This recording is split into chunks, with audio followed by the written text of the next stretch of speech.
여러분, 하나님이 인간에게 하나님의 계획과 뜻을 알려주시는 것을 우리는 이것을 계시라고 말합니다. 하나님은 사실 여러 가지 방법으로 이 계시를 우리 사람들에게 알려주셨습니다. 때로는 꿈이라는 방법을 사용하기도 하셨고요. 때로는 환상이라는 방법을 사용하기도 하셨습니다. 그리고 가장 중요한 부분은요, 특정한 사람들을 하나님이 사용하셔서 계시를 전해주기도 하셨습니다.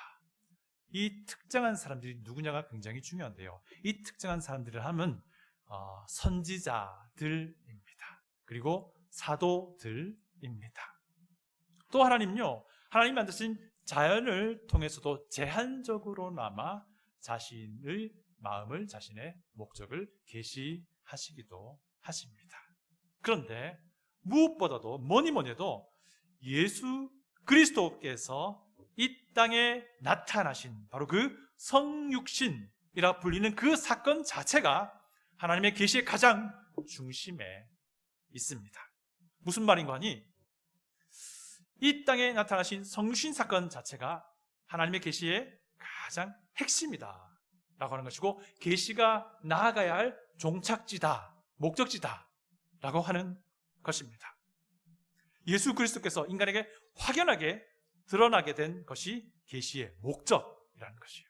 그래서 모든 계시라고 하는 것들은 누구를 향하게 되어야 한다는 겁니까? 예수 그리스도를 향하게 되는 것이 계시라는 겁니다. 그래서 하나님의 계시는요, 누구를 높이게 되겠습니까? 예수 그리스도를 높이는 것이고요, 예수 그리스도의 영광을 드러내는 역할을 하는 것이 하나님의 계시라는 것입니다. 이 개념을 여러분 꼭 반드시 기억하시기 바랍니다.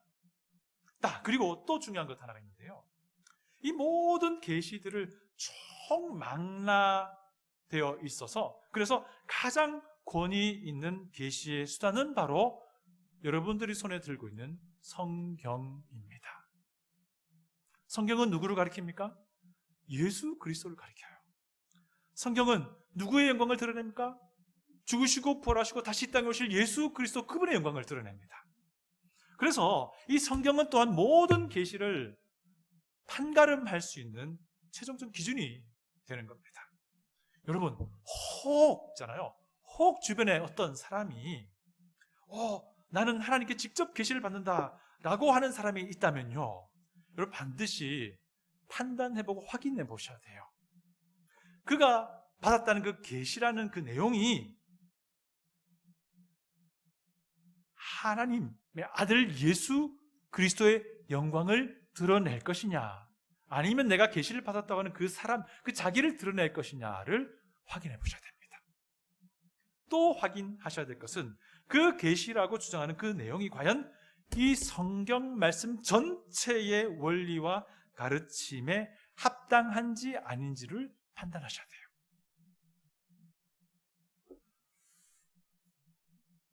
한편 어떤 사람들은요, 꿈에 굉장히 민감한 사람들도 있습니다.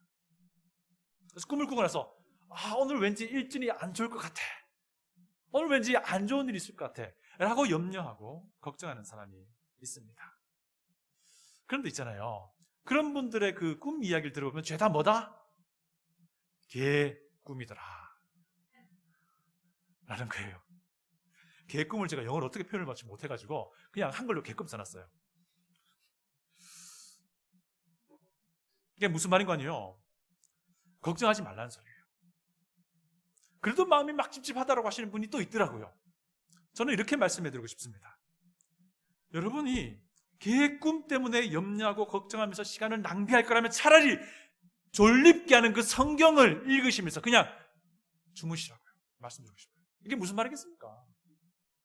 차라리 성경 말씀으로 돌아가서 이게 진짜 개꿈이 아닌지 한번 확인해 볼 노력을 해보시라는 거예요.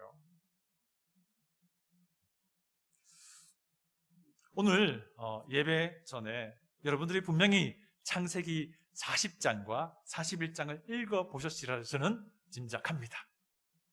제가 왜 이런 말씀 드리냐면요, 그렇게 하시라는 거예요. 예배 시간에 딱 맞춰 오지 마시고요, 예배 시간 10분 전에 오시기를 제가 권면드립니다. 그래서 오시자마자 뭘 하시냐면요, 주보를 받아오셔서 주보를 펴시면은 그날 성경 말씀 구절이 있죠. 그 성경 말씀 구절에 해당되는 성경을 펴셔서 그 부분을 다 한번 읽어보세요. 그리고 시간이 남을 거예요. 한 2, 3분 남을 건데요. 그때부터는 기도하면서 예배를 준비하는 거예요. 어떻습니까? 정말 좋지요. 자, 오늘부터 우리 생수교회 주일 온가족 예배 매뉴얼이 되는 겁니다. 다음 주부터 우리 그렇게 하십시다. 네. 그렇게 되면요, 10분 전부터는 아마 조용하게 이 예배 시간이 지켜질 거예요. 제가 자꾸 딴 데로 오늘 가네요. 네. 자, 우리 40장, 41장 보면요, 꿈 이야기가 굉장히 많이 나옵니다. 본문에 꿈 이야기가 나오다 보니까 제가 서두에 계시란 것이 과연 무엇인지 우리가 반드시 알아야 몇 가지를 제가 말씀을 드린 겁니다. 오늘은 그렇다고 제가 꿈 이야기를 하고자 하는 건 아니고요. 오늘 제가 정말 드려보고자 하는 것은요, 때라는 것입니다. 때, 타이밍이라고 하는 것입니다.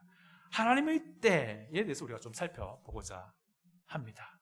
먼저 우리가 이것을 생각해야 될 것이 있는데요, 나의 때가 있습니다. 내 때가 분명히 있어요. 그런데 반면에 하나님의 때도 있다는 것입니다. 저는요, 대학을 졸업한 뒤에 바로 이어서 사실 신학 공부하려고 했습니다. 그것이 제가 1999년도인데요. 그런데 하나님의 때는 1999년이 아니었어요. 2007년이었습니다. 만약에 제가 1999년도에 신학을 공부를 시작했다면 저는 목회자가 되지 않았을 거예요. 왜냐하면 그때는요, 제가 막 거듭나서 정말 이 하나님 말씀 성경을 알고자 하는 열망이 굉장히 강렬할 때였습니다. 그래서 이런 생각했던 거죠. 이 대학 졸업하고 바로 직장 안 구하고 한 3년 동안 시간 투자해서 하나님 말씀을 배우고 신학 공부하고 그리고 다시 직장을 구하는 게 좋겠다라는 생각했어요. 제가 도시계획 기사도 있고 토목 기사도 있고 그래서 그 당시에 건설 업체에 취직하는 건 그렇게 쉬운 일, 어렵지 않은 일이었거든요. 그런데 사정상 서울로 직장을 바로 얻게 되었습니다. 그래서 일을 시작했는데요. 그런데요, 제가 직장 생활하는 동안에 하나님은 저의 마음과 생각을 바꾸셨습니다. 그래서 사역자로 헌신하게 하셨어요. 그리고 그 직장 생활하는 동안에 저의 아내의 생각도 바꾸셔서 저와 함께 이 영광스러운 사역의 길을 걷도록 하셨어요. 제가 생각했던 내 때는 1999년이었는데요. 하나님의 때는 2007년이었던 것이죠. 제가 이거 생수교회 부임할 때도 사실 마찬가지였습니다. 제가 이 말씀을 잘 많이 드리진 않았던 것 같은데요. 제가 사실 생각했던 담임 목회지의 시작 시점은 사실 첫째 아들이 대학을 입학할 즈음이라 생각했어요. 그때 따지면 아마 2021년 어느 정도가 되겠죠. 그런데 하나님의 때는 2000년 3월이었습니다. 그때부터 제가 생수교회 담임 목회를 시작했잖아요. 제가 생각했던 내 때는 2021년이었지만 하나님의 때는 2020년이었습니다. 만약에 제가 2021년을 고집했더라면요, 저는 여러분들 잘 모르는 사람으로 살아갔겠죠. 그리고 지금 제가 누리는 이 아름다운 하나님 주시는 그 은혜를 전혀 경험치 못했을 겁니다. 무슨 말씀을 드리고자 하냐면요, 우리가 신앙생활 하다 보면요, 하나님의 때하고 내 때가 자꾸 충돌할 때가 있다라는 거예요. 내 때와 하나님의 때 사이에서 갈등할 때가 있다라는 겁니다. 오늘 본문도 우리 비슷한 이 상황을 우리가 보게 됩니다. 요셉의 때에도 발견되고요, 또 한편 하나님의 때에도 발견이 됩니다. 물론 하나님은 어느 때를 중심으로 요셉의 삶을 이끌어 가십니까? 요셉의 때는 철저하게 무시하고요, 하나님의 때로 요셉의 인생을 이끌어 가신다는 것입니다. 이것이 하나님이 자기 백성, 자기 자녀를 다루는 방법이에요. 이게 너무 거칠거나 무자비하다 여겨지십니까? 전혀 그렇지가 않습니다. 믿음의 눈으로 보면 전혀 그렇지가 않다라는 거예요. 요셉은 누명을 쓰고 보디발 집에 있는 왕실 감옥에 갇힙니다. 그때 왕의 최측근 두 사람도 감옥에 갇히죠. 그 사람이 술 맡은 관원장 그리고 빵 맡은 관원장이었습니다.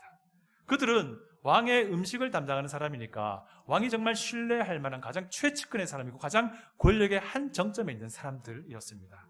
그런데 그들에게 무언가 문제가 생긴 것 같아요. 그래서 아마 수사가 진행되는 과정 중에 이 왕실 감옥에 가두어진 것 같은데요. 아마 그래서 보디발이 어쩌면 직접 요셉을 픽해서 요셉으로 하여금 그 두 사람을 수중들게 합니다. 이 보디발이 알고 있었던 거예요.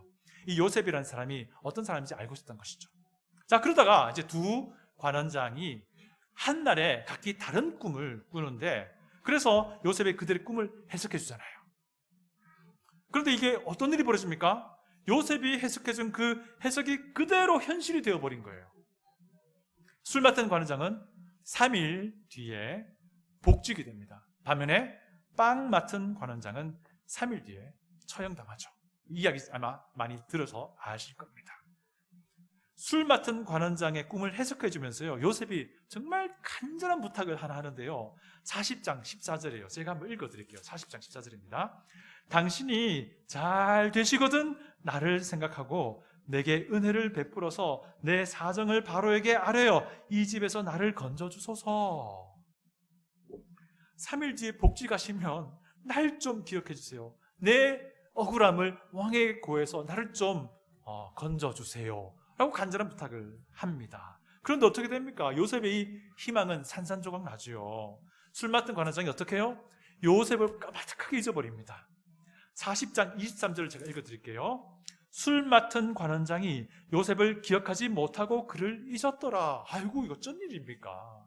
그 신락 같은 희망을 완전히 놓쳐버리게 된 것입니다. 어떻게 얻은 기회인데 이럴 수 있단 말입니까? 여러분, 요셉이 몇 살의 노예로 애굽에 팔려왔습니까? 17살이에요. 지금은 혹시 몇 살인지 아십니까? 28세, 28살이에요. 무려 11년 혹은 12년 동안 억울한 종살이, 억울한 감옥살이를 하고 있었던 거잖아요. 여러분, 우리가 창세기를 읽으신 분들은 분명히 알 거예요. 나중에 요셉이 어떻게 됩니까? 애굽의 총리가 되죠. 자, 퀴즈 하나 드립니다. 요셉이 애굽의 총리가 되었을 때 나이가 몇 살이었을까요? 30이에요. 30. 이 41장 46절에 답이 있는데요. 30살이에요. 이 41장이 요셉이 총리가 되는 과정을 담고 있는데, 이 41장이 무슨 말로 시작되는지 한번 볼게요. 다 같이 우리 41장 1절을 읽어봅니다. 시작. 만 2년 후에 바로가 꿈을 꾼즉 자기가 나일 강가에 서 있는데, 만 2년 후에, 이게 무슨 말입니까? 요셉이 술 맡은 관원장에게 그렇게 간청하면서 자기 누명을 좀 벗겨주세요 라고 했던 그 이후로 2년이 지나서야, 그제서야 요셉의 억울함이 해결된다라는 거예요. 요셉이 2년을 더 기다려야 했다라는 것입니다. 그런데 요셉이 예상했던 때는 언제입니까? 빠르면 3일 뒤였어요. 빠르면 3일 뒤였어요. 그러나 하나님의 때는 2년 뒤였습니다. 그런데 이 2년이라는 것이 어쩌면 짧다고도 할 수 있겠지만, 이 요셉의 이 애굽에서의 억울한 상황을 살펴보면 그렇게 짧은 게 아닌 거예요. 굉장히 이해될 수 없는 그런 상황이라고 할 수 있습니다. 형통하다고는 그 요셉의 삶이 왜 이렇게 꼬여만 가는 것인가, 이런 생각을 우리가 할 수 있게 되죠. 하나님이 함께 하신다는 사람인데, 물론 우리가 39장 공부할 때에 형통이 무엇인지 봤습니다. 하나님이 함께 하시는 것 그 자체가 형통인가고 배웠지만, 그럼에도 불구하고 요셉의 상황은 우리가 생각하기에 아무리 생각해도 이해가 잘 되지 않는다는 거예요. 너무 안타까운 것이죠. 이처럼 내 때가 있는 반면에 하나님의 때가 있다라는 거예요. 우리가 믿음의 길을 걸어갈 때 내 때하고 하나님의 때가 일치하는 경우가 흔하게 있던가요? 제 믿음의 길을 걸었던 경험에 따르면요, 다를 때가 훨씬 더 많았습니다. 그럴 때 우리는 어떻게 합니까? 고민하게 됩니다. 염려하게 되기도 하고요, 갈등하기도 합니다. 때로는 불안해하기도 하죠. 제 둘째 아들이 아팠을 때 제 아내의 가장 큰 갈등은 이것이었다라고 저에게 얘기합니다. 하나님의 선하심과 하나님의 능력은 충분히 이 아이를 고칠 수 있는데, 그리고 분명히 고치실 것인데 언제 이것이 가장 큰 갈등이었다라고 합니다. 저도 사실 그랬어요. 저는 이렇게 생각했었습니다. 그때 하나님께 기도하면서, 저를 용서해 주십시오. 담임 목회 시작한 지 얼마 되지도 않았는데 왜 이런 어려움을 제게 주십니까? 좀 하루라도 빨리 고쳤으면 좋겠습니다. 왜 이렇게 더디십니까? 그때만 해도 제가 생각했던 내 때는요, 당장 내일이었어요. 연약한 담임 목사를 이해해 주시기 바랍니다. 당장 내일이었어요. 그런데 하나님의 때는 2020년 12월이었습니다. 그때 둘째가 골수 이식 수술을 받게 됐습니다. 자, 그런데요, 이렇게 시간이 차츰차츰 지나고 나니까 이런 생각이 듭니다. 와, 이처럼 모든 것이 완벽한 하나님의 때였구나 라는 것을 인정하지 않을 수 없게 된다는 거예요. 또 우리는 이런 질문을 하게 되겠죠. 이 하나님의 때와 내 때 사이에 내가 기다려야 할 이 시간, 정말 속절없이 흘러가는 이 세월이 시간 낭비인가? 라는 질문을 우리가 하게 됩니다. 여러분 어떻게 생각합니까? 이게 의미 있는 세월일까? 나에게 피와 살이 될 시간일까? 아니면 정말 허비하는 시간일까? 속절없이, 아무런 대책 없이. 여러분, 요셉에게 13년간의 종살이, 옥살이가요, 그저 허공에 날려버리는 세월이었던가요? 그게 아니라는 것을 우리가 이미 37장 볼 때 배웠습니다. 총리가 되기 위한 하나님의 훈련의 시간이었다는 것을 우리가 그때 살펴봤잖아요. 아마 요셉이 이렇게 했을 겁니다. 그도 저처럼 마찬가지로 무릎을 탁 치면서 총리가 되는 그 순간에 와우! 하나님의 정확하고 완벽한 때라고 말하지 않았을까요? 이것을 우리가 또한 어떻게 추측할 수 있냐면요, 나중에 우리가 보겠지만요, 요셉이 45장에서 자기의 그 과거를 회상하면서요, 형들에게 이렇게 말합니다. 하나님이 나를 당신들보다 먼저 애굽에 보내셨나이다 라고 고백을 해요. 요셉은 자기의 때와 하나님의 때가 분명함을 이미 알게 된 거예요. 여러분, 우리가요, 정말 예수님을 구주로 믿고 우리의 믿음의 길을 신실하게 걸어가고 있다면요, 내 때와 하나님의 때가 그럼에도 불구하고 일치하지 않는 때가 굉장히 많이 있을 거예요. 굉장히 많이 있을 겁니다. 그 사이 시간은 과연 어떤 시간이냐 하는 겁니다. 그 사이 시간은요, 그냥 허비하는 시간이 아니라는 거예요. 그 사이 시간은요, 하나님의 뜻이 나에게 지금 이루어지고 있는 그 순간이라는 것을 우리가 기억해야 합니다. 그 사이 시간은요, 하나님이 나를 연단시키시고 훈련시키는 시간이라는 것을 우리가 반드시 기억을 해야 한다는 것입니다. 왜 하나님이 그러면 나를 연단시키시고 나를 훈련시키냐 하는 거예요. 이렇게 생각해 보지 않습니까? 중요한 그 무언가를 위해서 나를 준비시키시고 나를 훈련시키시고 나를 연단시키는 거예요. 여러분, 우리가 창세기, 특별히 요셉의 이야기를 살펴보면서 하나님의 섭리가 무엇인지를 살펴보았습니다.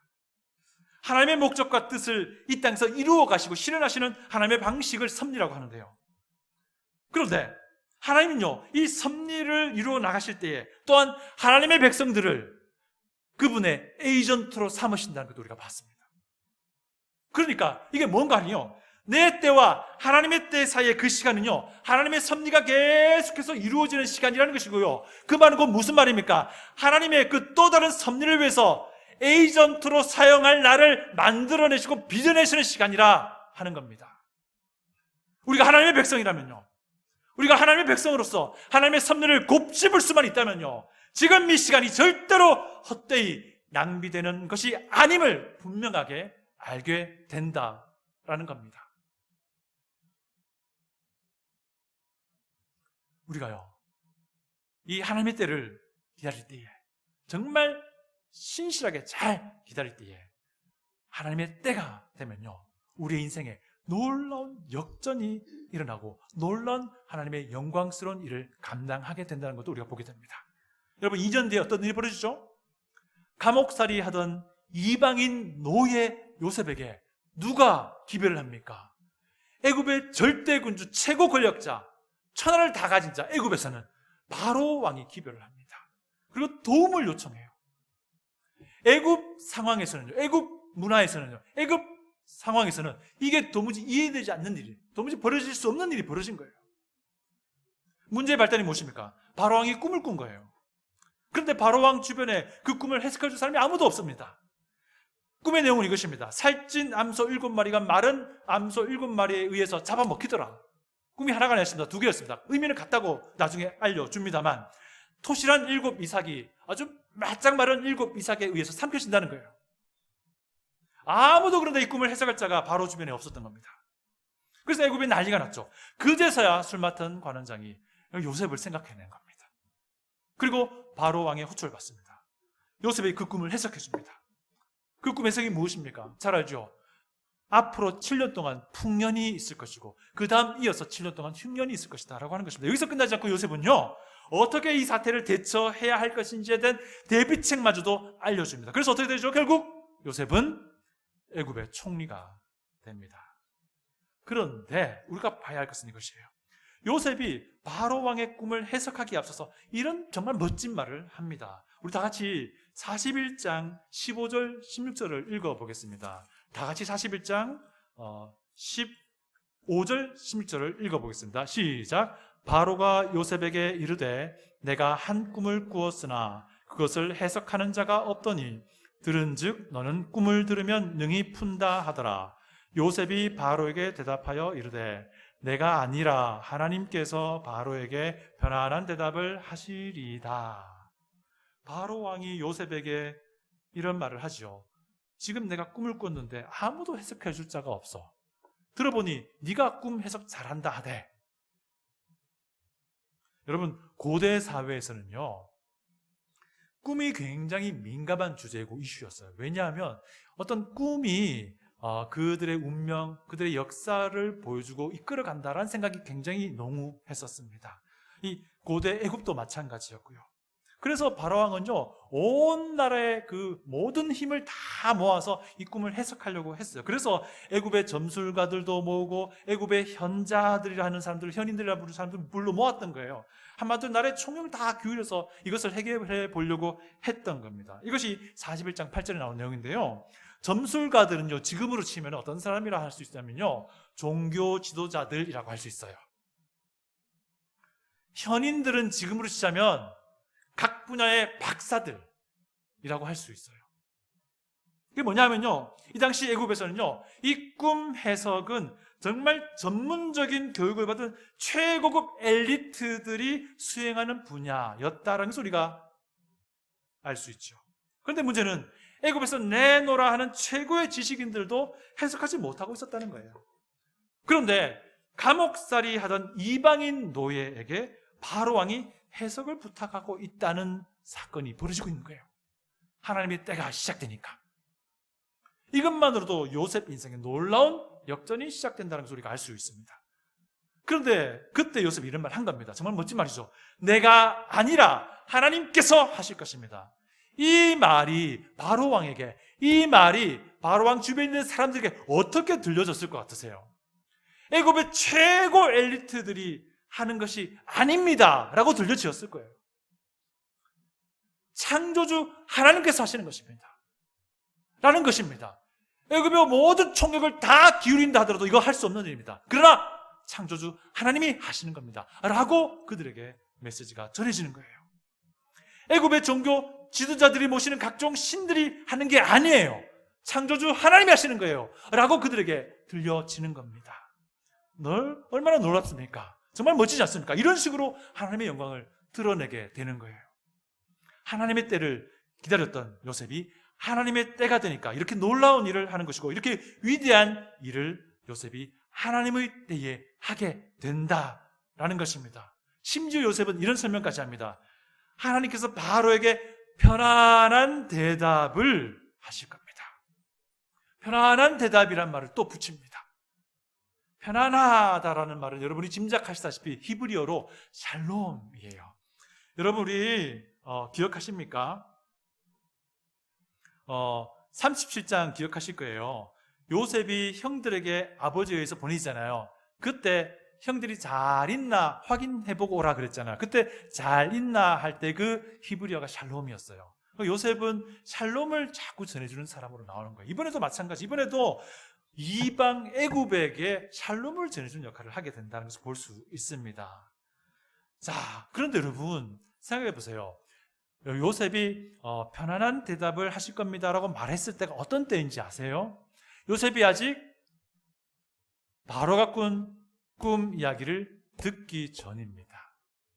아니, 그 꿈이 무슨 내용인지 짐작도 못하는 상황에서 편안한 대답을 하실 겁니다라고 말을 할 수 있는 것이 얼마나 큰 용기입니까? 저 같으면 그렇게 하지 못할 것 같아요. 하나님이 대답하실 겁니다 라고 할 것 같아요. 요셉이요, 샬롬이라 말할 수 있었던 이유가 있습니다.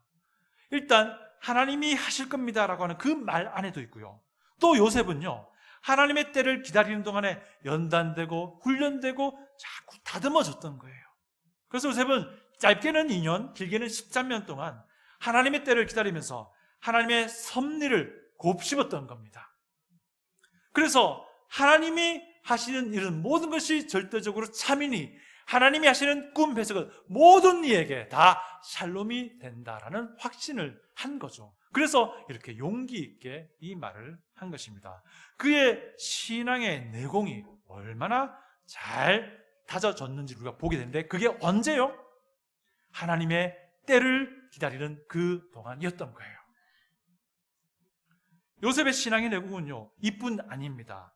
13년 동안 하나님의 때를 기다리면서 모진 훈련 연단을 소화해내던 요셉은요, 그 요셉의 이미지를 가지고 과거 가나안 땅에서 형들에게 자기 꿈을 들려줄 때 그 모습과 한번 비교해 보세요.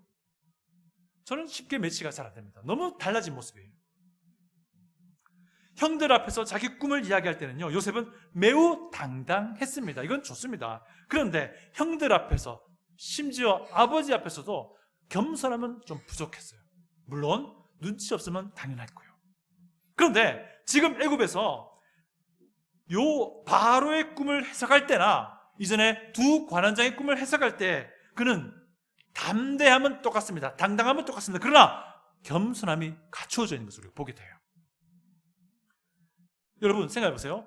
37장에서 묘사되었던 그 형들 앞에서 자기 꿈을 말하던 요셉을요, 이 13년 세월을 딱 끊어버리고 바로 40장, 41장으로 가져온다고 생각해 보세요. 요셉이 꿈 해석에 앞서서 이런 말을 할 수 있을까요? 상상이 안 돼요. 요셉이 모든 것들을 하나님께 돌리던 이 요셉의 말을 한번 들어볼까요? 우선 감옥에서 두 관원장의 꿈을 해석하기 전에 하는 말입니다. 해석은 하나님께 있지 아니하니까. 바로 왕에게 꿈을 해석하면서 하는 말입니다. 내가 아니라 하나님께서 바로에게 편안한 대답을 하시리다. 하나님이 그가 하실 일을 바로에게 보이심입니다. 하나님이 그가 하실 일을 바로에게 보이신다 했던 이 말이 바로 이것입니다 라고 요셉이 말하는 것을 봅니다. 형들에게 자기 꿈 이야기할 때는요, 요셉은 무슨 옷을 입고 있었습니까? 채색 옷 입고 있었어요. 그것만으로 굉장히 높여진 그런 옷을 입고 있었던 거예요. 그런데 애굽에서 요셉은 무슨 옷을 입었습니까? 노예 옷 입고요, 죄수 옷 입고요. 물론 지금은 다른 옷을 갈아입고 이 애굽 바로 왕 앞에 있긴 하지만요, 그는 죄다 애굽에서 지금까지 모든 삶이 죄수 옷이었고 노예의 옷이었던 것입니다.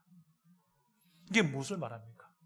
그의 13년간 하나님의 때를 기다리던 그 기간이 그에겐 참 모질고 혹독한 기간이었을지 몰라도, 그러나 그럼에도 불구하고 그가 이 연단과 이 훈련을 잘 소화해내고 있었다라는 것을 우리에게 보여주는 것입니다. 노예의 옷을 입고 하나님의 때를 기다리던 그 시간이 요셉을 겸손하게 빚어낸 시간이었던 것이고요, 죄수의 옷을 입고 하나님의 때를 기다리던 그 시간이 요셉을 바짝 낮출 수 있게 하는 그런 시간이었다라는 겁니다. 그런데 문제가 있더라고요. 이 하나님의 때를 기다리면서 견뎌야 하는 그 고통과 고난의 시간이 항상 이런 유익한 결과를 만들지는 않더라는 거예요. 이런 고난의 시간 겪으면서 어떤 사람은요, 악과 깡만 늘기도 한다는 거예요. 그런데 여러분 반드시 기억하십시오. 여러분들이 정상적인 그리스도인이라 한다면요, 그리고 예수님을 구주로 믿는 믿음 안에서 하나님의 때를 기다리는 그 고난의 시간은요, 고집이 늘어나는 시간이 아니고요, 겸손히 늘어나가는 시간이 된다는 겁니다. 넓은 마음이 갖추어지는 시간이 된다는 것입니다. 요셉이 그랬던 것처럼 말이죠. 사랑하는 성도 여러분, 내 때와 하나님의 때가 일치하지 않을 때가 대부분이라고 생각하십시오. 이 경우에는요, 또 하나님은요, 철저하게 내 때는 무시하시고요, 하나님의 때를 향해서 나를 이끌어 갑니다. 왜? 이것이 나에게 가장 유익한 것이기 때문입니다. 그래서 그 기간조차도요, 나에게 유익이 되는 겁니다. 헛되이 날려버리는 시간이 아니라는 것이죠. 우리가 해야 할 일은 무엇입니까? 하나님의 때를 지혜롭게 기다리는 거예요. 하나님의 섭리가 지금도 이 시간도 나에게 이루어지고 있고, 또 다른 하나님의 섭리를 이루기 위해 나를 비추시고 다듬으셔서 나를 그 섭리의 에이전트로 사용하실 그 때임을 기억하고 하나님의 때를 기다려야 한다는 것입니다. 하나님의 그 섭리를 곱씹으며 하나님의 때를 기다려야 한다는 것입니다. 그러면 하나님의 때가 되면요, 하나님의 그 영광을 드러내는 도구로 우리를 사용하신다라는 것입니다. 우리가 하나님의 때를 기다릴 때, 지혜롭게 기다릴 때 하나님은 우리를 하나님이 쓰시기에 적합하도록 우리를 빚어내 가신다라는 것입니다. 여러분 기억하시기 바랍니다. 하나님의 때가 되면 무릎을 치면서, 손바닥을 치면서 모든 성도들 앞에서, 하나님의 그 영광 앞에서 이렇게 고백할 것입니다. 이렇게 감탄할 것입니다. 이처럼 완벽한 때도 없었노라. 이 고백이 우리에게 있기를 원합니다. 다 같이 기도하겠습니다.